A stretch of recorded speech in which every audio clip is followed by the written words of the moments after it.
Gestern sind es Buddies gsi, heute suchen wir nach dem besten Sommergetränk. Also ganz ehrlich, Sommer, 35 Grad, das Beste, was es schon gibt, ist, wenn es kalt ist.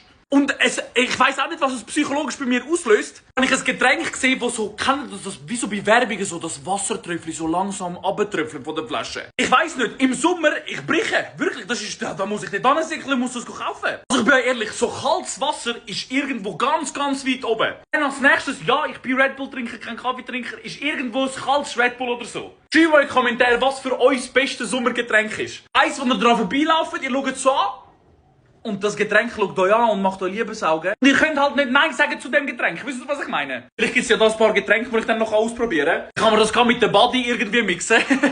Aber das Dümmste, was passieren kann, ist, wenn du irgendwo in den Migros reinlaufst, das Gefühl hast, das Wasser ist kalt oder das Getränk, laufst du aus dem Migros raus, wieder in die absolute Wärme raus. Und das scheiß Getränk ist nicht einmal kalt, wie es eigentlich war im Migros.